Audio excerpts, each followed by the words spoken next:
So welcome to session 6 of VK6.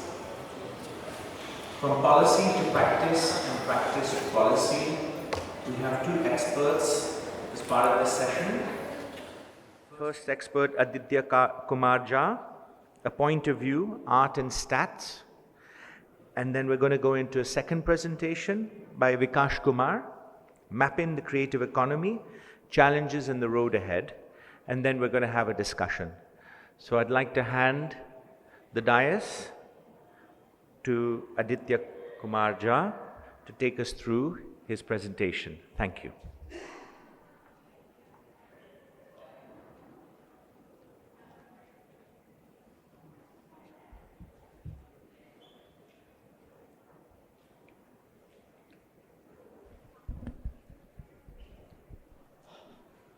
Deeply honored to be here. The PPT is working, no? I will just start with my own introduction. I'm Aditya Jha this side. I work with Ministry of Culture with the Museum Division at Sastri Bhavan in New Delhi. Pre to that, I was Assistant Professor of Art and Aesthetics at University of Jammu, and also I was assistant professor to an institution by the name of Indian Institute of Crafts and Design in Jaipur. I am an alumnus of School of Arts and Aesthetics, Jawaharlal Nehru University, specializes in art history. I will be starting with my very first slide. Yeah. So, I have taken Kumaraswamy, but I will just, pre to this, I will also talk why art history state is important, why Kumaraswamy like people is important. In a time when we are all surrounded by a lot of colonial scholarship, post-colonial scholarship, Kumaraswamy is very important figure to learn about Indian art history. Some of the seminal work include Dance of Siba, that includes 14 chapter.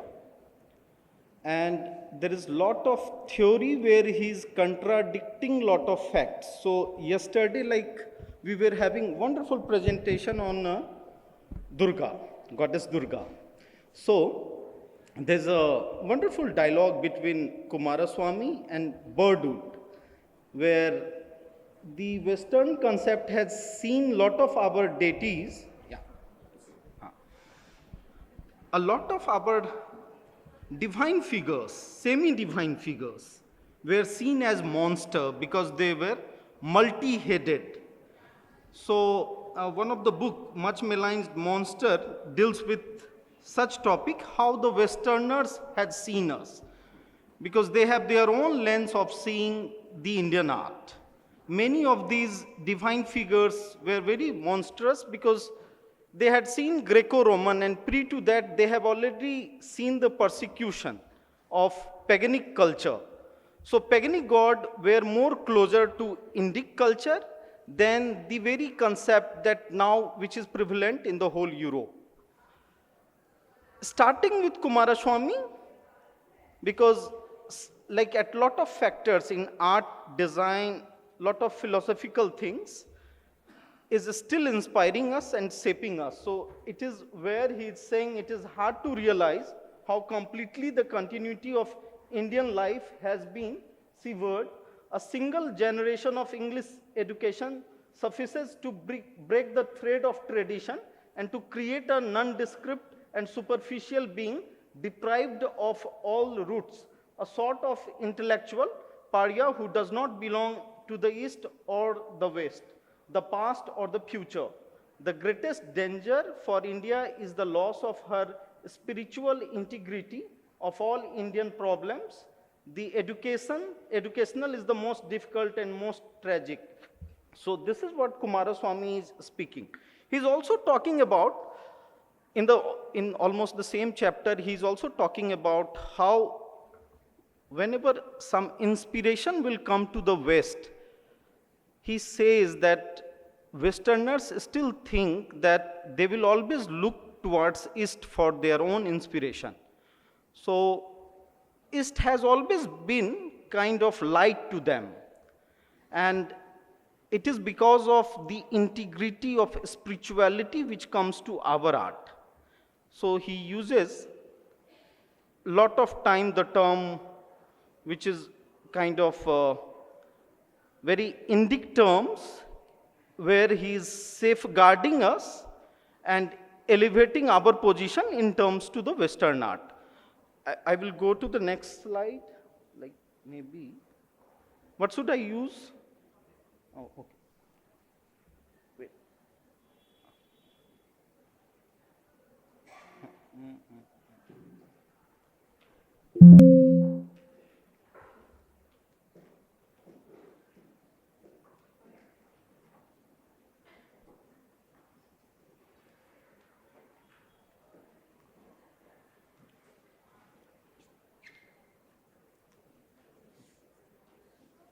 Okay.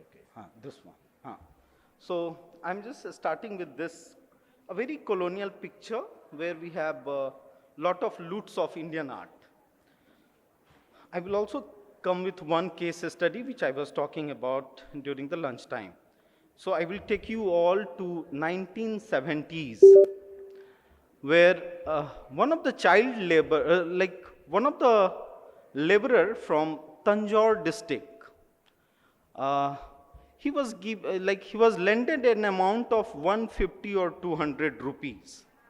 A bonded labor, he wanted to return that 150, 200 rupees.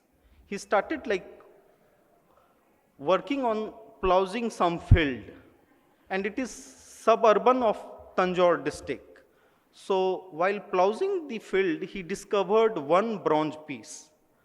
Once he excavated that very sort of field, he discovered the first Nataraja piece. This is somewhere 1975, 1976.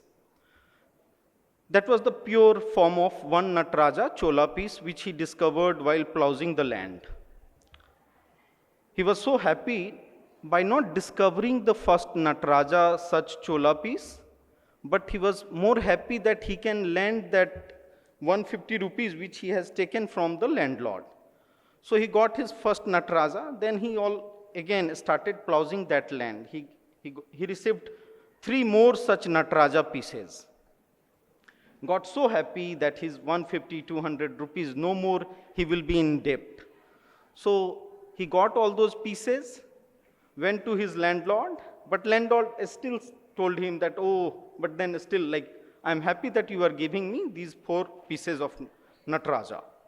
Once he got these Nataraja pieces, he contacted some dealer, from Tanjore. You can contact any time, Madras is so close to you. So he got all those 4 pieces of Nataraja and sold it in some 1,000 rupees of amount. That reached Chennai on the same day, and from Chennai somebody at Bangalore, some art dealer at Bangalore got to know about these illegal proliferation of these 4 pieces of Nataraja. So these 1,000 rupees of Nataraja, by going to Bangalore, became somewhere around 5,000-6,000 rupees. This is, again, I'm saying this is 1975-76. After getting it in some 10,000 rupees, it reached Mumbai by paying somewhere around 30,000-40,000 of rupees. It reached Mumbai. From Mumbai, somewhere this illegal proliferation also alerted Archaeological Survey of India. So they have done their own FIR. They also got photographs of these pieces of Nataraja. And then from Mumbai, as always, it went to United Kingdom. It became some $1 million rupee kind of thing. So the moment it was in London, an institution of Canada got it somewhere around, again, they paid heavy amount to have it. So from 150 rupees, it went to the $1 million of amount. So many of pieces is here. You can see how many we have lost, how many Buddha, how many Bodhisattva, how many Yaksha, Yakshini images we have lost in our transportation to all these European countries. Go to any museum all around the globe and they have some things. They have something from your own Pala Sena period. They have something from Mauryan or Chola or Shunga period. So this illegal proliferation meant lot of void to our own temples, to our own sacred spaces. So this is one of the first image, but this image is also very prominent because when you travel to Indian Museum, you see the Bharut pieces, which is extraordinary. You have an iconism of Buddha prevalent there. Buddha was not represented in form. Buddha came in form after certain period of time. It took time, maybe it took like, it was during the Kushana period, his emergence came in the form. So an iconic to iconic Buddha is also subject of controversy. Lot of people have their own concept, but Kumaraswamy has one of the most celebrated work, Origin of Buddha Images, where he is saying that already there were so many prevalent Yaksha and Yakshini images which shaped the Buddha image.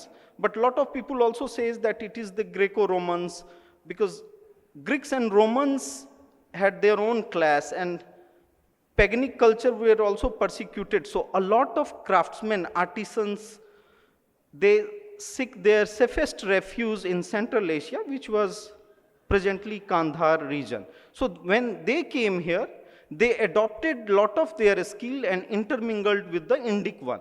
That's how the Gandhara and Mathura image, later on it developed as Gandhara and Mathura.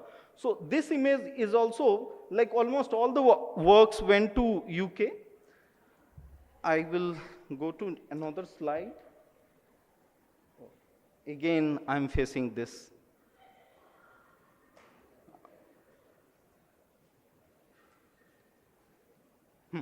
Now, So this was the piece of Nataraja. You see Apasmara and all. So Kumaraswamy is talking about the image of Shiva as Nataraja and indelibly stitched into the Indian imagination. How many various dances of Shiva are known to his worshippers, I cannot say. No doubt the root idea behind all these dances is more or less one and same. The manifestation of primal rhythmic energy, whatever the origin of Shiva's dance, it became in time the clearest image of the activity of God, which any art or religion can boast off. So like one of the Nietzsche's great saying is he believed in a God who danced. So a lot of people associate itself with such title. I will go, like these are the Nataraja pieces which is presently in Tanjavur Museum. Again, like I also told you the manifestation of these images. So I have kept 3 images of Ardhanareshwara here. One is by Nandalal Bose, another one is from Nepal, the Ardhanareshwara image, which now proliferated illegally to America. The third one is very much our own Pahari miniature painting by Nansuk. So all 3, these are the 3 great work of art at 3 different respective time period. But what is common in them is the very idea that you see the iconography. There is lot of symmetrical concept, like they go by certain synonym, which is prevalent in all 3 images. And like there are like, we have Vishnu Dharmotar Purana. So a lot of concept comes from there only. Chitrasutra speaks of all these aspects. I will be fast. And then the mother goddess images. So you have one from Abanindranath Tagore, and like India is always called as a timeless thing. There is a saying like, Stella Cramris in her celebrated book talks about India as there is nothing called timeless in Indian except for 2 things. That is the artwork of Gupta period and artwork of Mauryan period, which is time bound. See, it's saying these 2 things are time bound, and she's saying that timeless in India is only the folk and tribal art. The craft tradition, she called it as timeless tradition. So if anybody says that the continuity, like I really go by her things, because if you follow the classical era, there is certain things of Gupta which is very fixed. The moment you try to do some sort of plagiarism, some sort of, you wanted to capture those ideas, those are really the classical ideas of Guptas. If you wanted to have some ideas, you have already seen the Darganj Yakshini images, I haven't kept it here, but she says that only these two era has a very fixed notion which you, at any point of time, if you wanted to capture it, then it is very time bound. You can't even do that, or even if you are doing it, it will always claim its historicity from the very classical time, which is Gupta or Maurya. So this very timeless and time bound thing is very much here. You see, one is the very classical image of Bharat Mata. Another one is of our, like the women folk artist of Mithila region. She is doing Madhubani Mithila painting. So I have kept two other images of different time period. So it has a kind of, there is a timelessness in one, and there is a time bound fixed some continuity in one. Like a lot of people says that Avnindranath himself was inspired by the images which was already prevalent in Buddhist tradition or of Indic tradition. We had Hariti like goddesses. There were a lot of Matrika images already prevalent in India. So it is one of the inspiration. This is one of the images in ivory which was discovered in Naples. So like this is one of the Mauryan piece which we discovered near to the Vesuvius. Like there was an eruption of volcano, and that this very sculpture was discovered there. It is also one of the Matrika. That also shows like the very continuity, how we were also exporting our art, and we were in turn getting their own art pieces. Like we have a lot of this. I'm talking about Hariti in some time where we will see that. So yesterday, wonderful presentation on Durga Ji. Here again, I'm talking about the very Stella Cramris saying time bound and timeless. So you see Durga, how like the emergence of goddess Durga. Once she is Matrika image, she is one of the Yaksha or Yakshini. She is Yakshini here with lot of weapon in her headgears. Very weaponized thing, but that comes from Chandraketugar, from West Bengal region only. But then in another image you can see like which comes from the Kushana era. And then like why we are like India is very dialogic society. So what is happening, all these forms or the formless, like an iconic or iconic images are shaped by lot of Sanskrit traditional things. So there is also emergence of one of the thing which is Devi Mahatmya. So the moment Devi Mahatmya also came, lot of Durga images all around India also transformed. So you see, she is slaying the buffalo demon with her own hand.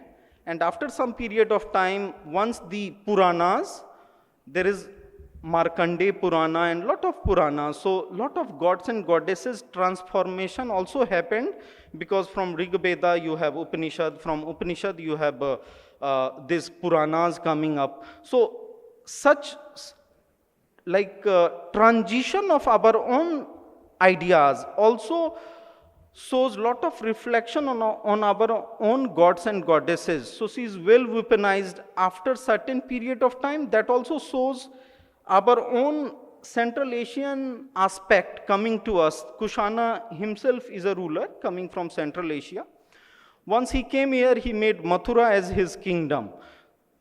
Mathura became another very, like Gandhara, Mathura became very classified school of art. Then we have, like near to Varanasi, you have Sarnath, another great institution, which becomes very popular at the ancient period of time. Again, I'm so sorry.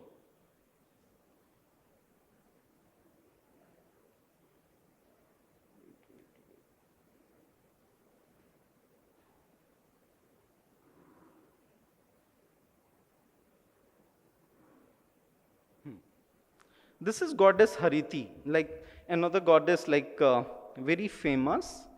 There is Rajgri, a region in Bihar. So she was a child eating deity, but she was from devil. She was turned into divine by the persuasion of Lord Buddha. So the very persuasion, there is a lot of folk stories which was well adopted by a lot of Buddhist texts, but her transformation is well captured in our Central Asian, like in Gandhara images. So the very topic Vasudhaiva Kutumbakam and the goddess Hariti goes very well, like because in the very picture she is also nurturing the kid of 4 different ancient civilizations. So she is nurturing Zoroastrian child, she is nurturing Buddhist child, she is nurturing the Greeks and Romans child as well. So the very concept of Vasudhaiva comes very aptly with the goddess Hariti. Also, it is a time where the Greeks and Romans are also getting access to our own literature. Megasthenes came and he talked about how beautiful Patliputra is. It is far better than Susa in Persia and all. These are also the time when a lot of our text goes to the Western countries.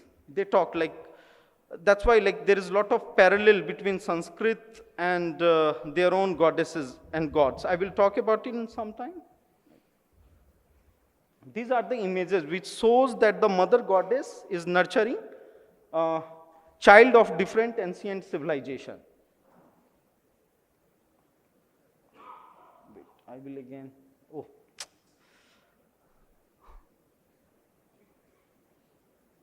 Maybe you please do it from there, like I will keep it here one. Yeah.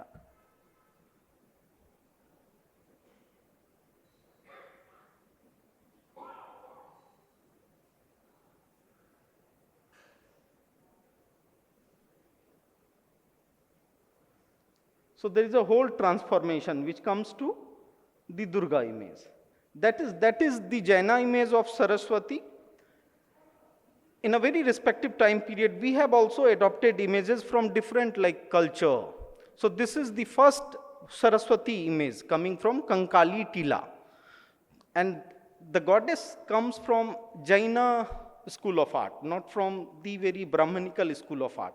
Later on, we very much, the Brahmanical ideas adopted Saraswati in the pantheon. So this is the very first image. You see like how within the Vasudhaiva Kutumbakam, other ideas, the greatness of other are also well adaptable to us. She is not only the goddess adopted by Brahmanical ideas, but just I will take some more time. Like there are other gods and goddesses as well. There is Kubera, the god of Hinduism, well adopted by the whole Southeast Asia, very prevalent in China, Japan, Java, Sumatra, Bali. So nobody ever kind of isolated Kubera. Like there is a lot of saying. One of the saying is that Kuber is the god of wealth. So nobody wanted to ditch him. Rather, they all wanted to have Kubera. So the very Potbelly kind of figure, whenever you go to museum, he looks very like something which is different from all other gods and goddesses, but well adopted by all the ancient civilization. Wherever it went, go to Far East Asia, go to Japan, and you will always find Kubera images. Yeah. So I'm gonna be ending it with here, like this is from again Pahari miniature painting. But I will say that vernacular texts are as important as these ideas. So I will be talking about one of the poem which came from this period, and you will know like how these vernacular texts are also changing the concept. So this is where Radha is not pleased by Krishna. So in vernacular text, there is a poem in Braj Bhasa, which was adopted in all these Bhagavatam. So it says, Radha रूठ गई हैं और सखी जो है वो राधा को मना रही हैं. She is pleasing, like सखी जो है वो राधा को कैसे मना रही हैं, उस पे एक वर्नाकुलर जो है छोटा सा टेक्स्ट है. So it goes like this. हट छोर सखी चल संग मेरे, तो हे ब्रिज में कान बुलावत है, इतको तू बैठी मांग किए उत्श्याम सुंदर घबरावत है. जाको जोगी जन ध्यान धरत ब्रह्मा दिक्पार न पावत है, तेरी प्रीत में भूल गयो प्रभुता तक सिर वो माफ करावत है. नहीं तुम बिन वाको चैन वरत, नहीं खान पान कुछ भावत है, नहीं मोर मुकुट पहने कचनी, नहीं अंग सुगंध लगावत है, नहीं धेनु चरावत जात सखी, नहीं बंसी नाद सुनावत है. कैसे हियो तेरो कठोर भयो, नहीं श्याम सुरद तोरे भावत है. एक बात मैं सच कहूँ सजनी, अब क्यों इतना तरसावत है, प्यारे मोहन से बेगी मिलो जाकर, वो तो तेरो ही नाद उठावत है. So that was the strong kind of correlation between vernacular text and these great ideas which later on developed as miniature paintings. So you see, like, there is a lot of theory which goes behind all these paintings. There's a lot of Sanskrit text, there is a lot of vernacular text in Abdhi, Braj Bhasa, like here only, like, I will just end with one more idea, like in amalgamation of all these ancient civilization, I talked about how Hariti, a folk goddess from Rajgir, went to Gandhara, well adopted by 4 different civilizations. So there is like such god and goddesses. So I will just give one concept of like what is Vajrapani, well adopted in the Buddhist pantheon. So we have Hercules in their content, like in the same respect, the Greeks have their own Hercules. We have Siba, so they have Bacchus or Dionysius. So there is a lot of, within the Vasudhaiva Kutumbakam, such context is also available where our own gods and goddesses, our own demigods are also intermingling with each other. When it comes to Indra, we have Shakra, the Jews is there, right there in the Western culture. Helos is there, Surya is here, the Surya god. Lakshmi is our own goddess. So they have Ardoksho or Anahita, Tai Chi, which is Fortuna. So we have a lot of such context. We have Saibil, Nania, which is Durga, which we have already seen, like the whole transition from Central Asia, then coming to the Central India. Isis is Demeter, which is Hariti, the child-eating goddess that we have seen from Rajgir, which is like one of the Matrika. Uma Maheshwara image, like we have seen. Then the Garur or the Nagini, or like these images are also there. Ganymede is a kind of, there are a lot of such context, like Megasthenes talks about Heracles, and Megasthenes is getting confused with the Hare Krishna and their own Heracles. So he's talking about such confusion. When he comes to India, he says that there is so much of thing already prevalent in our civilization. With the like the very word Ashwa as well, like Philologer is making a lot of comparison of Ashwa, the same word, there were no connection, and even 7,000 miles away, the Ashwa word were used long miles away from our civilization. With this, I really wish to thank all of you. Thanks a lot. Yeah.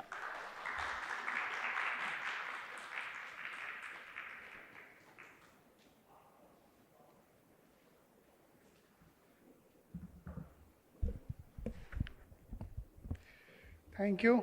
Thank you, KCC, for having me here today. So, Aditya, fabulous presentation. All of you have seen the iconography of Indian art, and maybe you have gotten over after the lunch thing. So, no like sleeping mode. So I'll talk about some of the stats. So you can read this, like mapping the creative economy, which is little new and maybe more to explore in this domain.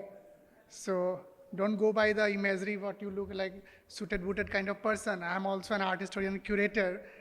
But the only thing like I wanted to talk about this sector and domain which I'm currently working on and which is pertinent to the current scenario. So everybody talks about the historical perspective and so many things we have in the Indian art context. So much rich tradition, culture, heritage from length to the breadth of the India. You will see every 100 kilometer, there are different kind of food, culinary art, fashion, everything changes. So we are so much rich about it and we can talk about, we can go gaga over it like for many like ages and till many years to come. But the important thing about the mapping the creative economy, so when we talk about the policy thing of the art, so why we are not there in the census of India? Why we are not mentioned in the main budget of India? What we get from the total income and expenditure of the Indian budget. So why it's not there? So we have to think about it and we have to plan things about it. So first thing, like we don't have the collective voices. We always talk in silos. So we have many initiatives across India, many art festivals, biennales, and so many things you will see, fairs, exhibitions, camps, everything, you name the thing we have across the months and years, we have been doing that. But we don't have data to support that thing. Whenever, I work at FICCI currently, I run the art and culture division there. So back in 2016, when we started to map the sector, so we used to go to meet the secretaries and ministers from different ministries, and we used to ask them, so why don't you give focus on the creative sector, the culture sector?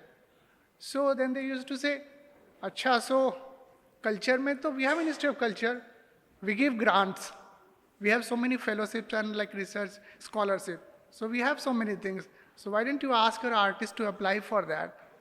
So this is the thing, they understand this much about this sector. So we need much more. So that's where we need the data to support our whatever suggestion and recommendation we do to the government. So I'll just go briefly about the start of this thing.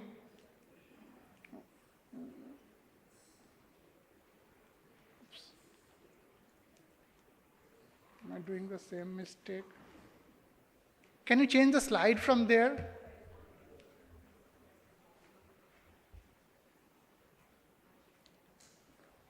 So this is the start of this word, the cultural industries and creative economy. It's almost 30 years ago, in 1994, in Australia, the term came into the practice. So people started thinking about it. You can read it, I'll just go quickly because we don't have too much time. So in the DCMS, London, the Department of Culture, Media and Sports, it got formed in 1997, and in 1998, they give a definition to this sector, those activities which have their origin and individual creativity, skill and talent, and which have the potential for wealth and job creation through the generation and exploitation of intellectual property.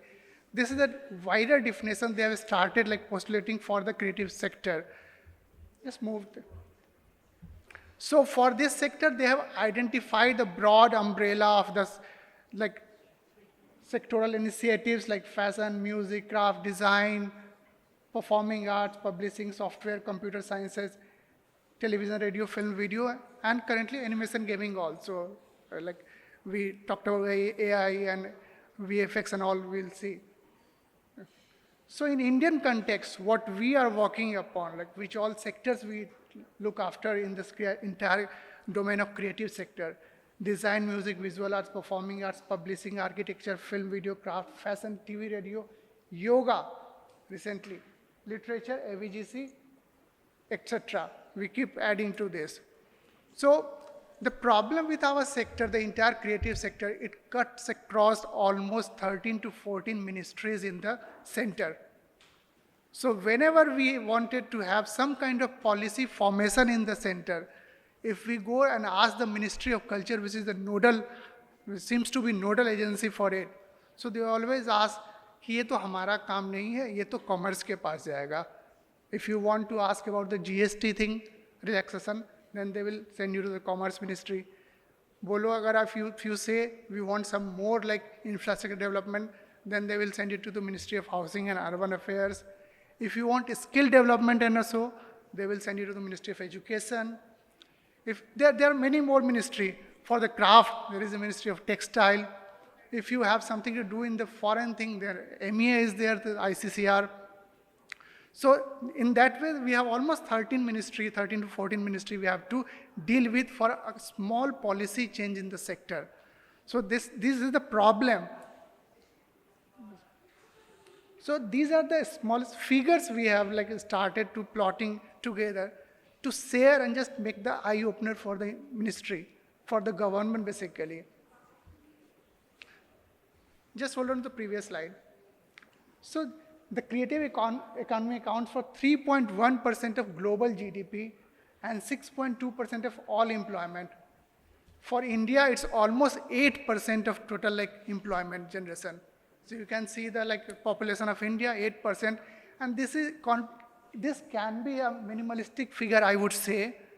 If people say 100 million people are directly or indirectly employed in this creative sector, they are deriving their primary or secondary income from this sector.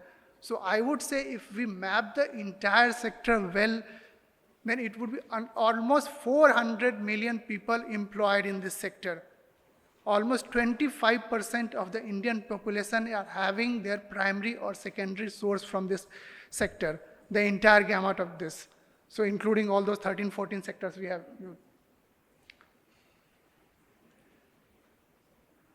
These are the just stats. I've just put it for you to just read about it. You can just go through it, where China stands, where US stands, where we stand. So again, these stats. So this is interesting stats for the younger crowd here. India has become the content capital of the world. In 2023, there were more than 100 million content creators in India. So now it's like, and the CAGR, the annual growth rate is almost 15% in that domain. So currently it could be like more than like 150 million, or in to 2030 it could be 250 or so. So you will have to see the role of creative industry. It has a huge employment thing. Income generation is there. Tourism boost is there. So tourism basically, I would say, piggyback on the culture. So where tourism is like flourishing, it's all about culture. Because tourism, they have to show? They have to show the rich heritage and culture and cuisine of the country. Urban development, promotion of India's heritage and resources, and global branding and software. So you will see everywhere, any of the event happens, whether in India or across the globe, culture is the inaugural is the culture. So whenever I at FICCI, we work with the 70 plus verticals, we have 70 plus sectors. So even if currently in the current government where the mega events have been like propagating and doing rounds of like year, so for all the events, I have been asked, why don't you put a culture component to start with? Whether it's World Food India or a textile show, or even recently for the health services, the doctors, and also they asked us to, why don't you start with some inaugural kind of performance we want. So it's a kind of a stress buster for all those people, and also to just share the rich legacy of the India's like heritage and the rich like performing arts, the classical arts, the music and everything. Next slide, please. So these are the challenges, the fragmented sector. So this we have been listening since our like JNU days. So we are like very fragmented. The entire like cultural sector is very fragmented. We work in silos. Performance, pehle to like we used to like performance does not like work with the visual does not work with the craft does not work with the contemporary people. So now slowly things have changed, and there is like an interdisciplinary thing have started, and people acknowledging, imbibing, and trying to create a singular like definition of the arts. Lack of available database and stats. So what we talked about. So we don't have to like share with the people that, oh, this is where we stand at on all those terminology of the jobs and the economy generation, the GDP contribution and all. So I remember when I was doing the India Art Fair long back in 2011, so I was one of the organizers of the art fair, and we started to plot the data of the artists just to invite them to be a part of the art fair.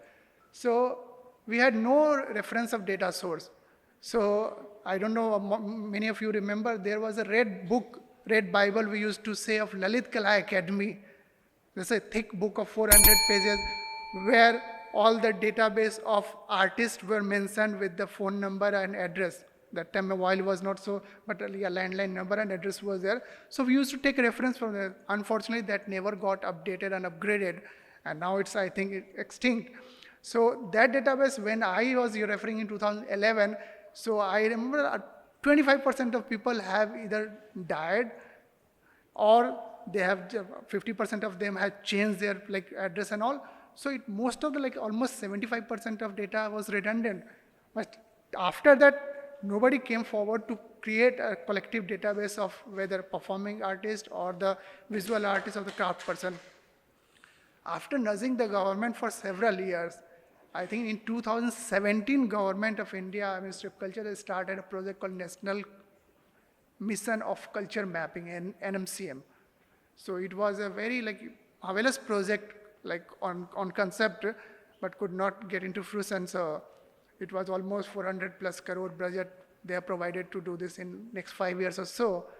So again, due to lack of this visionary approach and I would say the bureaucratic approach, but it won't fit to the bureaucratic thing. Only the lack of resources in the bandwidth. Money was there, but there was no bandwidth and no vision to do that. And they were not quite open to work with the private people to make it into their complete project. So 17, they started a 5-year project. Now we are sitting in 25, still it's in the nascent stage. So nothing has come out of it.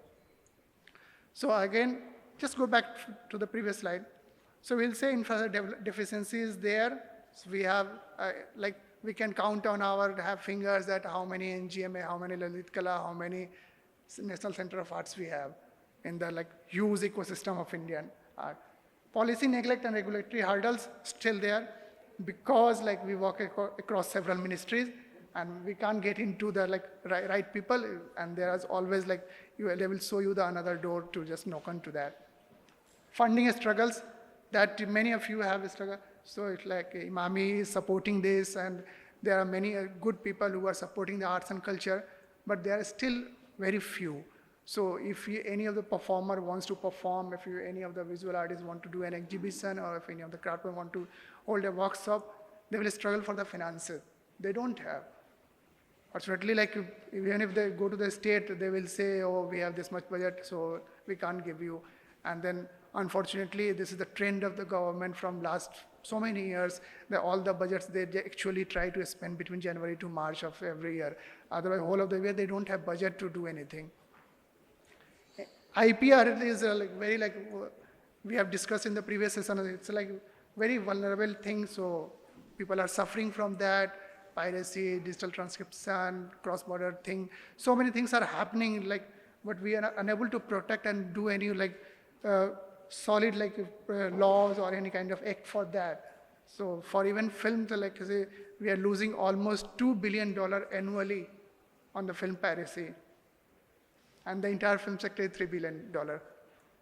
So limited support system for creators that we discuss, culture and educational gap. Yeah, skilling is much more important these days.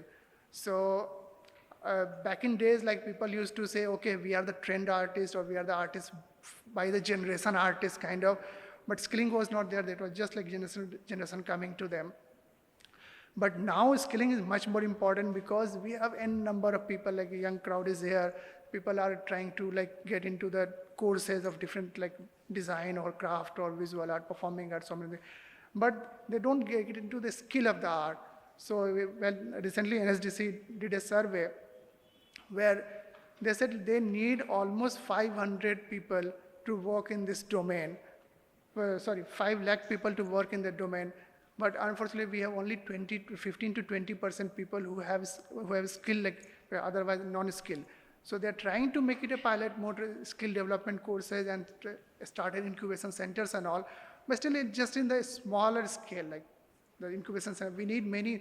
In South, they have started the labs and all. But in North and this eastern part of India, we don't see any like state-funded labs, incubator labs, where artists can come and see and practice there. Next slide, please.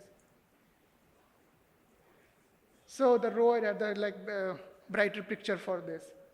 Leveraging the diversity and richness of India's culture. So we have so many things to offer.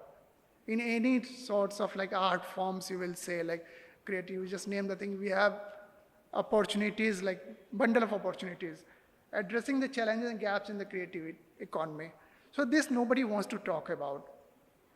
There are many gaps, but nobody is there like willing to talk, dare to talk about, because it takes a lot of courage and the perseverance and a lot of like data assimilation, and then you go and ask, boss, I want this. So it needs like develop a unified mapping framework. So here we need to, these are some kind of like possible solutions we try to provide, that why don't we create a unified mapping framework where not only the government be the creator of things, so there are private players, there are industry people, there are practitioners, they all can come together and work for this. So because government cannot sit on the top and see the entire picture. So they have their own network. If you talk about the Ministry of Culture, they have their National Academy, they have the Zonal Cultural Centers also. But they have a limited reach, because Zonal Cultural Center people, unfortunately it's run by very few people. They don't have proper administrative people like on the job there. That's almost, you won't believe that the Allahabad Zonal Cultural Center director is additional charge of Calcutta Zonal Cultural Center, East Cultural Center. So that's the problem. It's all like ad hocism is there. So we need to work on that. So, and the problem is the government won't reach to the grassroots all the time. So you have to, from the community, from the practitioner side, so somebody has to feed in data to up. They won't come to you, you have to just go there. So this is the other way around, we have to think and just feed in there. These all we talked about. Global collaboration, it's always there, but we need to work on that. So amplify. Support innovation and technology integration, that we have talked about the AI and all those apps we are using these days. So we have to just think of it's actually adding value to the creative. We had some kind of discussion during the day about the use of the AI and the virtual things, but it really helped. And in my view, it has huge impact on the entire creative ecosystem, where people like practitioners who are unable to go to attend even a fair festival in the country, they can't afford to go into any global museum, but still through the more of this AI and the virtual thing, they are able to visit the popular exhibition on their mobile and iPads. Yeah, and better information dissemination, training, market access, knowledge management, and research in the sector. So this was always there, and it will always be there. Next, please. Yeah, so we talked about when we started in 2016, we started doing this FICCI creative economy thing. So we had no data, so we started plotting some data, and so we did some of the reports on creative. We started with the theater, dance, and craft. Then we did on the visual arts industry.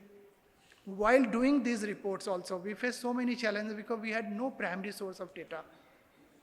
And unfortunately for the visual arts sector, if you ask for the data from the people, let's say for a collector, how much worth of money, value of money work you have, nobody is going to share. None of the gallery people will share what is the annual transaction and business they have. So it's all about the secondary and the estimation we do for this. So even for the India Art Fair, one of the iconic art fair in the country. So one art fair adds almost 500 million rupees business to the sector. That's the estimation of a few years ago. Next, please. Next, please. Then we keep doing the conferences, the events in the different parts of the country. to basically sensitize people, come forward and share whatever they have with us. So at least whenever we are submitting something to the government, so we have the voice for different like practitioners, different people, different organizers. So we can assimilate those things and then present it to the government. It's not only our voice, it's not only FICCI's voice, it's voice of all the practitioners that we want to present it to. This is the current status of the system. So if we can walk in this direction, then there could be new policy formation. Next, please. Yeah, during the COVID time, when the world got shut, so we started doing this report on the taking the temperature. So we used to get calls, and we directly, from FICCI, we don't work directly with the artists and artists, but still like, just a minute. But still like we work with the, I as an artist or curator, I work with the artists. So I used to get calls from the artists, sir, ye nahi ho pa raha hai, I'm unable to sustain myself, we don't have money to run my house and all. So we started meeting the chief secretaries and secretaries of the states from the concerned department virtually and just pushing them to, why don't you just float some kind of incentive or scheme to support your folk artists or artisans.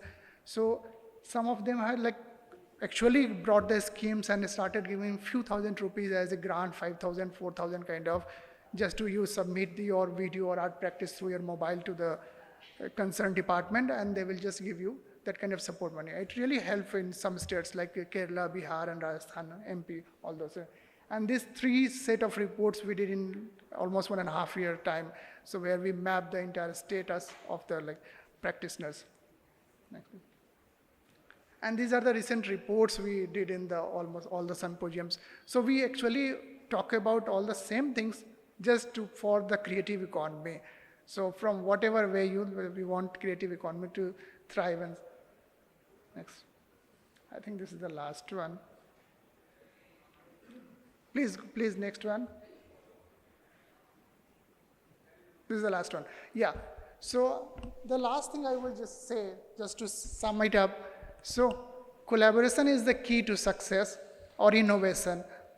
So, and culture is not like a part of it. So for culture also to thrive, survive and thrive. So collaboration, we must collaborate. We must like make a unison voice and just nudge the government, nudge the people, nudge the policymakers to do the changes. And it will become. So we have seen the changes in last 5-7 years. Even Ministry of Culture has started a division on creative economy just 1.5 years ago, before the G20 thing. And now the GLAM division is there where they have just understood the value of the gallery, museum, archive, and libraries. So these are the like smaller changes you will notice. So, and there are many more to be done. So if we work together, we will achieve. Thank you.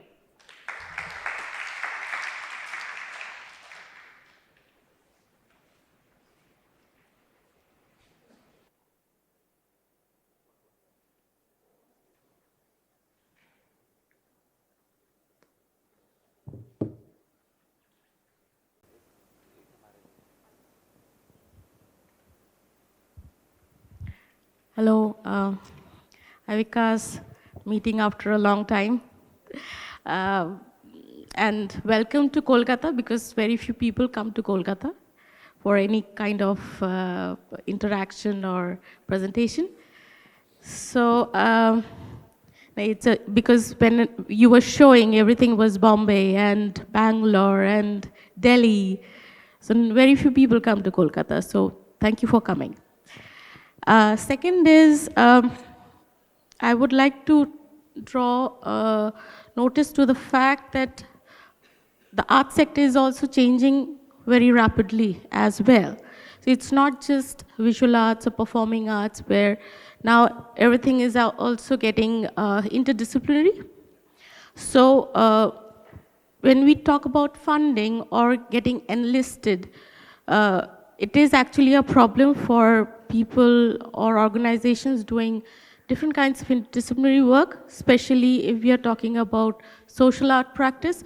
When we, as an organization, when we actually go for funding anywhere, so we are either put into a social sector or in the art sector, which is actually a problem sometimes because some organizations, not organizations, company, if you say, they want to actually put our projects under corporate responsibility, CRS, basically the corporate responsibility aspect, but we are not that, but we are doing creative work, but with society. So do you think this sector can also come into the whole gamut?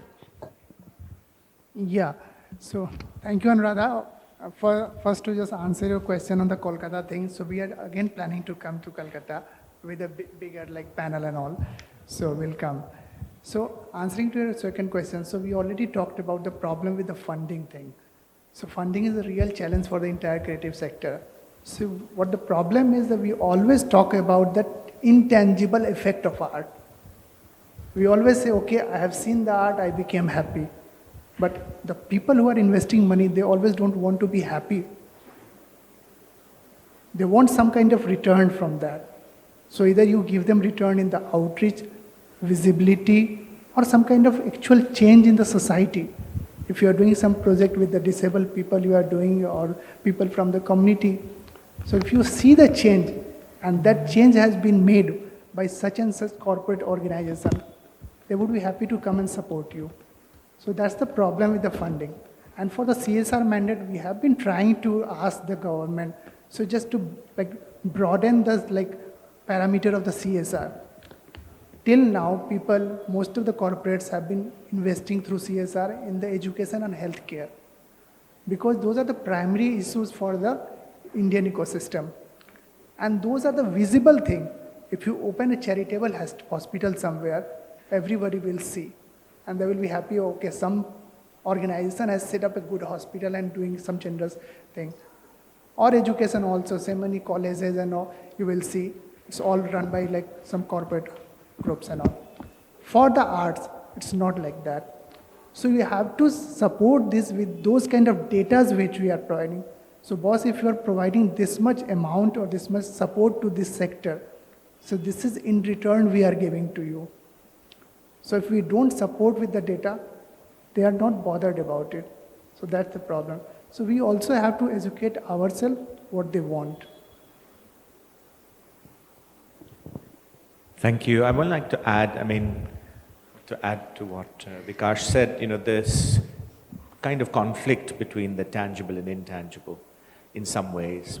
Although we realize the importance of intangible because of a lack of measurement tools, it gets undermined. And the things that we do then measure get amplified. So we normally talk about how many people or number of square feet or the value of something, especially if it's a very high value, in an auction or something like that. But that completely distracts one from intrinsic qualities of something, which when an artist or an artisan is making something, they're not thinking dollar signs. They're putting their heart and soul into something. And how do you measure that input beyond the labor? So I think it's a really, it's a perennial question. It's a question I think also many other parts of the world, other economies are also thinking about how to kind of measure intangible value, because you can measure intangible value. And we know that intangible value then creates tangible value. And there's a kind of interplay between these two things. So I think this is really a key point that also came out yesterday. So interesting that you've also brought it up. Is there any other guess, sir? Countries, we have seen that art council plays very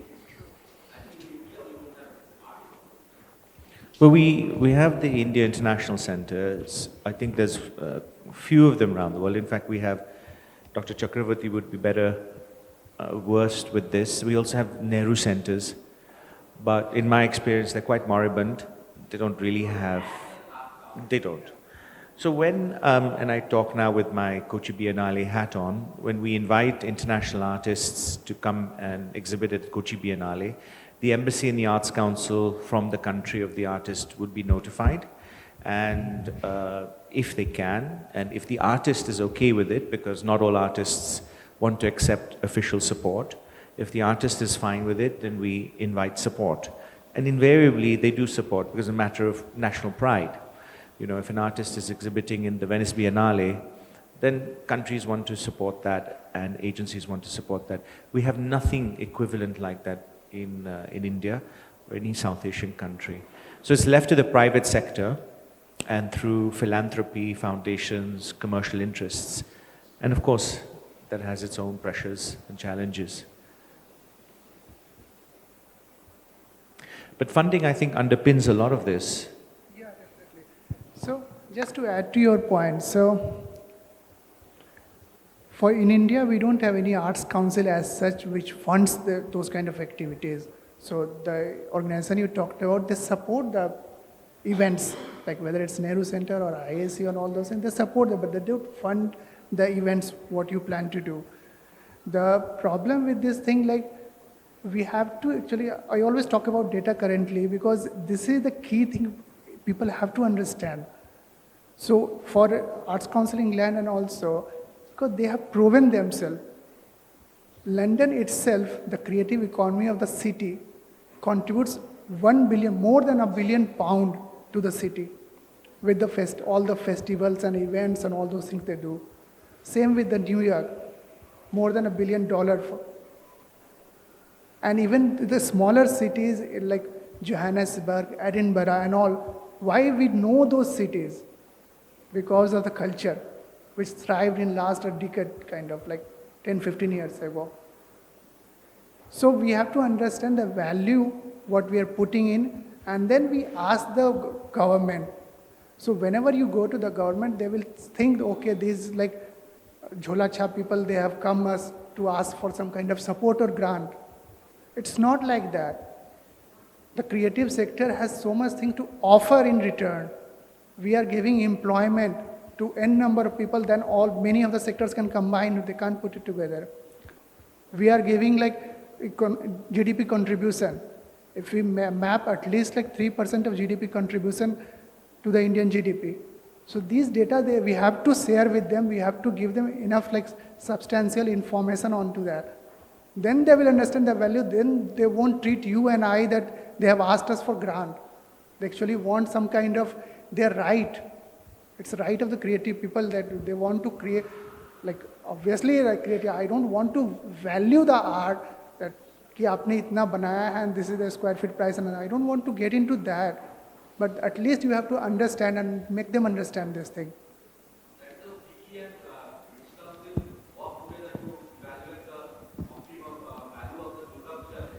Yeah, in 2019, you talked about, you saw this thing. In 2019, British Council and FICCI was not part of that unfortunately, but British Council and state government did a survey, and only the Durga Puja in that year, they 32,500 crore rupees like in 1 week of puja. It's almost the 2.58% of a state GDP. So these are the data. If you saw, then now you ask for any kind of support from the state government with these data, they'll be happy to come forward and support because they understand the value of it.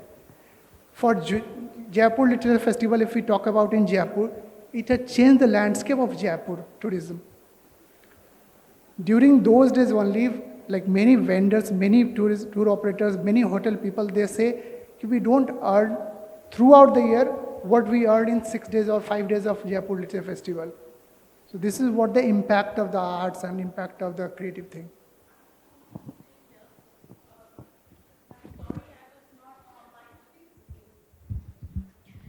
Sorry, I was not here yesterday, but when we are talking about Durga Puja art, we are actually talking only about Kolkata. There is nothing other than happening on Durga Puja just in Kolkata and maybe 1 or 2 places out of Kolkata. So we cannot say Durga Puja, it is a Bengal thing. It's only Kolkata, where we are actually talking about the income or anything. If you go a little bit outskirts of Kolkata, it's traditionally what happens every year, and that is supported either by local people or basically a zamindar who has been doing for 200, 300 years. So that I have also documented. I've been to Purulia, I've been to Bankura, and it's traditionally done. And there's nothing to say that it's what is happening, which is actually labeled as a big economy. It's not there apart from Kolkata. Thank you. Aditya, I wanted to bring you in here. Thank you for your lecture. I visited Ajanta and Ellora last year for the first time. I was quite stunned, of course, like most visitors are. But I noticed that, to your point earlier, that it seemed like lots of different ministries had a hand. So you had Archaeological Society of India on one hand, you had the Maharashtra Tourism on the other hand, you had local organizations. And within this kind of mixture of partners, if you like, the product, the experience of visitors, I think, is undermined. So would you like to respond to, this intersection between policy and history and how these things can come together for more effective management, engagement? First and foremost, like usually what government goes by not only their own mandate, they also see the mandate of UNESCO or UN. Most of these cultural missionary, whatever that is, whether it is museum, library, gallery, most of these are classified as non-profitable making organization by United Nations themselves. So you can't make a profit out of museum. That is the mandate of United Nations. And that's why state or the country has to abide by it. Other than India, a lot of countries like Louvre, recently Indian government has done an MOU with Louvre because Government of India is coming with the world's largest museum at the Raishina Hill. They are about to, like if you go to Raishina Hill, you see the North Block, South Block, then the seating of President right in front of the Raishina Hill. All these North Block, South Block is going to get vacated in March 2025 is the deadline, but probably it will take some more months. Soon after that, the building of North Block and South Block is already recognized as heritage status because it is coming for a centenary sort of celebration. So soon after recognition, Louvre is already part of it because Louvre itself was first a palace, then it was Ministry of Finance was right there, and then they have turned it into museum. When government is looking at all these affairs, they go like we as a consultant, like we have to take all this information on board. So seeing one, like we are told only to see the United Nations mandate, but because like the provision of Antiquity Act 1975, we have National Antiquity Act, and lot of others, like there are so many provisions, but especially the UN mandate is always taken care of. This is the aspect, like which usually we take care of. Thank you so much. We've run out of time. Is it quick? Well, okay, very, I was going to address you as well, but my quicker question is to you. I'm just very surprised at the fact that you're constantly saying that you're understaffed. Is that right? Like, there aren't enough people like, why is that? Because I would have thought that that's one thing we have a lot of. So... Yeah, so I don't represent Government of India. No, so but I'm just but yeah, these looking at departments, the picture yeah, and sharing yeah, with you yeah, that many of the institutions run by the Government of India Yeah. are understaffed. yeah, You can see the stats on the website yeah. But why? Why is that, do you think? because they have to follow, like there are several like follow-up and procedures to Right. fill one vacancy. Too much red tape to... In my experience, have found that cultural management, arts management, it's not taught. People yeah. can go learn art history, they can learn design history, they can become architects, they can, study those things, but management in arts and culture Yeah. is lacking. It seems to be that a certain section of society picks up on these things. But if you look at what's happening around the country, if you look in Bangalore, if you look in Chennai, if you look in Mumbai, Delhi, Calcutta, 5 years ago and today, there are many, many more institutions. yeah. There are many more biennials. There are many more festivals. Governments, state governments are realizing the potential of cultural tourism. If you look what's happening in Rajasthan with all of these old heritage properties. So I do see that there's been a shift. And I think along with that shift, perhaps a little bit more focus on these kinds of vocations. I will add one thing, like Sure. usually lot of application comes from artisans. So like the word craft is here. Right. We have craft museum. So craftsmen coming to culture is not recognized by culture because Okay. craft Interesting. itself comes under like textile ministry.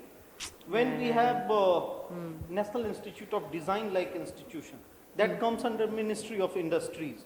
So that very fragmentation is also That's a like people are unable to decipher it. Like the moment they comes to government, there is so diversified field. They themselves now certainly like they are trying to like distract all these things. They wanted to create a platform where everybody can be there. Right. But right. then this very, you have like, if you wanted to do something with the music, information and broadcasting ministry is there. Right. So this very thing. It's too fragmented. Yeah. Yeah. So these silos that we were talking about, that Yes. we're trying to kind of address here, are not just silos within the cultural and arts sector, they're also structural, Yeah.